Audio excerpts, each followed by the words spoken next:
আমার প্রতিষ্ঠান মানুষের বেকারত্ব নিয়ে কাজ করতেছে, মানুষের প্রবলেম সলভ নিয়ে কাজ করতেছে।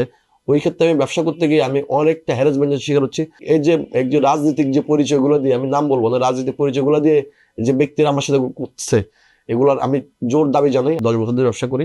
এর আগে মোবাইলের কাজে আমি যুক্ত ছিলাম। আমি কষ্ট করে অনেক মা বাবার থেকে কিছু টাকা নিয়ে, বন্ধু বান্ধব থেকে কিছু হাত তুলে নিয়ে আমি মোতাল প্রজেক্টে দোকান দিই।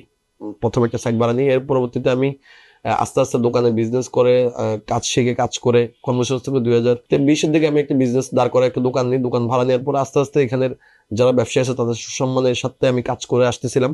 এর পর্যায়ে 2024 সালের পর একটা ঘটনা ঘটে, শেখ হাসিনা পতন হওয়ার পর এরপর মার্কেটের পুরো দেশে উলটপালট হয়ে যায়। এরপর আমার কাছে যখন ব্যবসা করতে গিয়ে আমি যখন মানুষের উপকার করতেছিলাম, তার মুভমেন্টে অনেক মানুষের সাথে চেনা জানা পরিচয় হয়েছে। এর মধ্যে হয়ে গেছে আমি প্রথমত ব্যক্তিগত কোনো রাজনৈতিক দলকে পছন্দ করি না, ব্যক্তিগত, কারণ শুধু কোনো সংগঠন, কোনো কেউ যদি কোনো মানবিক কাজ করে সেই কাজের থেকে আমি সবসময় সাথে আমার জায়গা থেকে আমি হেল্প করে গিয়েছি। তো ওই প্রেক্ষাপটে কোনো বিষয় নিয়ে আমাকে নিয়ে ষড়যন্ত্র করে, বিভিন্ন ছবির সাথে অ্যাড করে দিয়ে ওই মিথ্যা মামলা টামলা দিছে।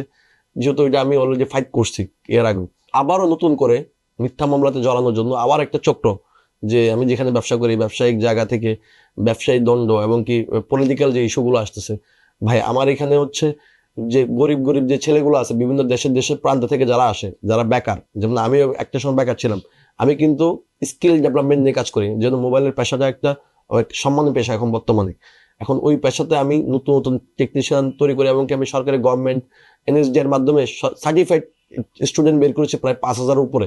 আমার কথা হচ্ছে আমার প্রতিষ্ঠান মানুষের বেকারত্ব নিয়ে কাজ করতেছে, মানুষের প্রবলেম সলভ নিয়ে কাজ করতেছে।